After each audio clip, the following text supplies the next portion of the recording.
Hey everyone, and thanks for jumping back into the cryptoverse. Today we're going to talk about Ethereum, and we're going to be looking at the Ethereum Bitcoin valuation. If you guys like the content, make sure you subscribe to the channel, give the video a thumbs up, and also check out the Telegram channel, which you can find a link to in the description below. Remember to check out the premium list at intothecryptoverse.com if you want to know how to navigate these markets. Let's go ahead and jump in. So one of the things I like to do on this channel, again, is to just stay data focused, to leave my emotions out of what I talk about. Because if you leave your emotions in it, then it can certainly make you say things that you want to happen, but maybe the data doesn't suggest that would happen. So that's what we're gonna do, right? That's what we're gonna do on this channel. Now, as I said back in April and May, we said to expect a summer lull in the market. We also said Ethereum's 90-day ROI buying in the summer doesn't tend to be that great. Okay, it just doesn't tend to be that great. Meaning if you buy in June, July, and August, and then sell Ethereum respectively from those 3 months, September, October, November, you're not really looking at a great 90-day ROI. Now, I'm not ever buying Ethereum with the idea of selling it in 90 days. But if you suspect that the 90-day ROI isn't going to be that great, then that could give you some insight into how you may want to manage your DCAs, right? It might give you some insight. But one of the things that I think is important to think about is the valuation of Ethereum against Bitcoin, because it doesn't really matter what it does with respect to the US dollar if Bitcoin's going up like crazy or going down like crazy. We want to know what it's doing with respect to Bitcoin, because we know that we take on more risk, more fundamental risk, as well as just from like a quantitative perspective by holding Ethereum over Bitcoin. Now, I know some people would disagree with that, and that's fine. But you take on more risk. And if you measure risk by volatility, then it's not even an argument, right? I mean, you just don't take it up with me, like take it up with the data, right? So therefore, you would expect the asset you're holding or you're buying, you would want it to outperform the lower risk asset. Now, I understand we have our 1559, the EIP 1559 upgrade coming, and people have been using that as a reason that Ethereum is about to go on a crazy moon mission. But they've been saying that for weeks, and I see people say things like we're going to be putting in a new all-time high right around the time of that release. I think people should definitely remember that 99% of the people in the world don't care at all about that upgrade. Okay, they like literally just don't care about it at all. And for the 1% of people that can't imagine not caring about it, for them obviously it would make sense, like, oh, we're gonna have this crazy upgrade, this great upgrade, it's gonna make Ethereum so much better. And I would agree it's gonna make things better, but that doesn't always reflect in the current price movements. Okay, because Ethereum went up over 40x in 15 months. So you could say the market was reacting to what crypto does a lot of times is we sort of plan out for the future. The market goes up, but then it goes past probably where it should, and then it goes back down probably past where it should, and then it finally sort of reconvenes somewhere in the middle, and then eventually it goes back up. Right? That's generally what it does for Bitcoin and Ethereum so far, and for some other altcoins. But a lot of these altcoins are relatively new, so there's not as much confidence that we can have with them. So I look at this chart, and I say, well, we know that Ethereum can make a good move against Bitcoin in Q1 and in Q2. If you follow this channel, we said prepare for January, and look what happened in January.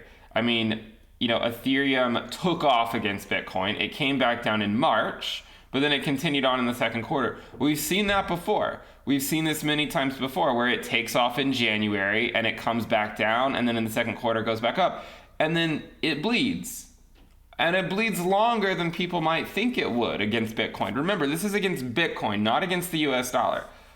We're not concerning ourselves with what it's doing against the US dollar. We're just looking at Bitcoin in this video.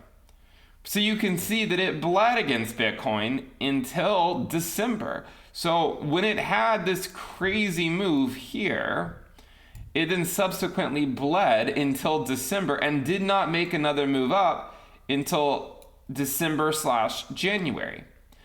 And then you look at it here, and you can see that we started bleeding in May after this move up.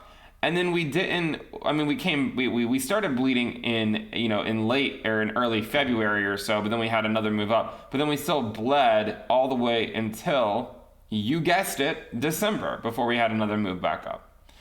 This one was during a multi-year bear market, so it was a lot weaker, but the trend was still there, right? The trend was still there of seeing a bounce during the bear market. And you can see if you take a measured move from, say, the bottom of the wick, this bounce was still 80%. Like, it's not like it was nothing. It was similar to the bounce we saw a couple years ago. So at the very end of 2020, we put out a video for Ethereum. We said, remember the end of December. And this is essentially when we saw the valuation of Ether Bitcoin turn around. But we also said the same thing back in December of 2019, and we saw it turn around in January. Okay? This bleed from 2020, which was sort of gearing up for a bull market, we still saw the Ethereum Bitcoin valuation bleed, starting in the summertime, right? Maybe later summer in August, and then bleeding down, and it turned around in January. It turned around in January. And if you go back even further, there's other times where we can see the same type of move. I mean, here's a move. It moved up in January. We had another little move in the second quarter, and then starting in May, we bled until when? You guessed it, January, right? We bled until January. The Ethereum Bitcoin valuation bled until January.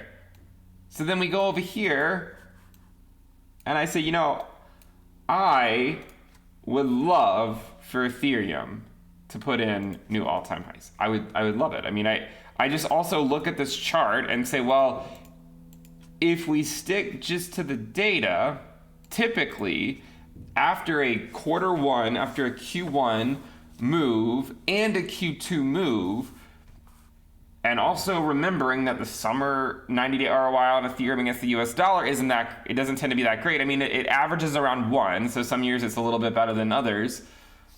Then you look at this chart and you say, well, I mean, maybe the path of least resistance, as we've been saying, is not to put in new local tops, right? Maybe the path of least resistance is not this direction, right? Maybe the path of least resistance is more so down this way. And what's interesting is if you look at the daily time frame,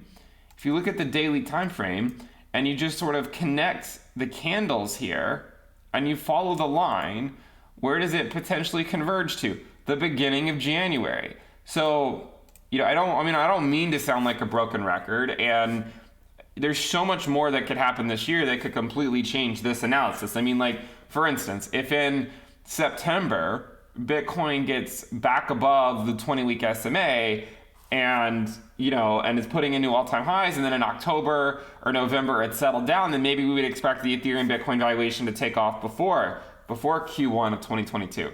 So I don't think that we have enough data yet to say, well, definitively one thing is going to happen over another.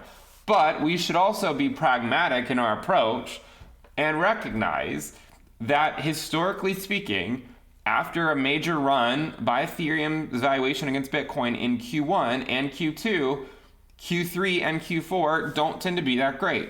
They just don't. I mean, that's just the way it works, right? It's just the way it works. I don't control the way it works, right? I'm just telling you guys the way that the data shows that things have worked in the past. And this was one of the reasons back in April and May, I said, I don't think this is the move by Ethereum that's going to get us to 10K. And I said, buying Ethereum in the summer doesn't tend to work out that well.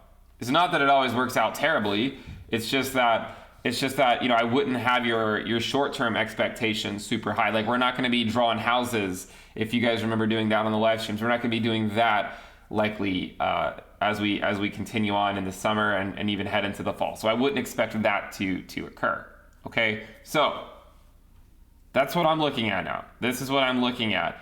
And, if I mean, I'm not saying it has to go down exactly in this window here. I mean, maybe it does something like this, and then maybe it comes blasts back out, and then maybe it does something like that. I don't really know. But I'm just sort of looking at a general momentum shift, and I'm just saying, hey, historically, when we've seen these types of moves by the Ethereum Bitcoin valuation, it can last longer than people might think it will last, okay? And this is why I've been cautioning people against, 90-day ROI of Ethereum in the summer isn't that great. But you might say, well, doesn't that mean you should start buying in the summer? You should start buying in the fall. Well, if the 90-day ROI isn't that great, then buying in, say, June, July, and August, if you're buying in August and you're selling in November, that means that if you bought in August and you sold in November, then your ROI during that time wouldn't have been that great. Meaning, when does that tend to work out the best? Well, getting closer to the end of the year, right? Getting closer to the end of the year. So I just wanted to show this chart. I know these perspectives on the market aren't necessarily what everyone wants to hear. And if the valuation of Ethereum against Bitcoin, goes back up this way, then, I mean, that would be great, right? I think that would be great, but I'm certainly not counting on that, right? I'm certainly counting on a more overarching systematic pullback of the Ethereum Bitcoin valuation for a little while. But then what happens after that? I mean, with the idea of lengthening cycles, like, you guys know I'm a big proponent of the idea of lengthening cycles. Therefore, I think that we're in this general window of the Ethereum Bitcoin valuation mostly moving up over the next several years. So while I would say there's a good chance that the momentum for now goes down, maybe as we get into 2022, we'll have another run and we'll do something like this. Okay, so I think that we're going to have a lengthened cycle. I don't think we're going to come back down and go back down to these levels. Okay, I don't think that, but I do want people to be aware that the short-term outlook over the next few months, to me, and I should say maybe to the data, or at least my interpretation of the data, does not look overly bullish, despite whatever upgrades are coming out. Okay. So let's just keep that in mind. If you guys like the content, make sure you subscribe to the channel, give the video a thumbs up, and also check out the Telegram channel, which you can find a link to in the description below. Remember to check out the premium list at intothecryptoverse.com if you want to know how I'm navigating these markets. Thank you guys for tuning in. Click the bell icon to turn on notifications, and I will see you next time. Bye.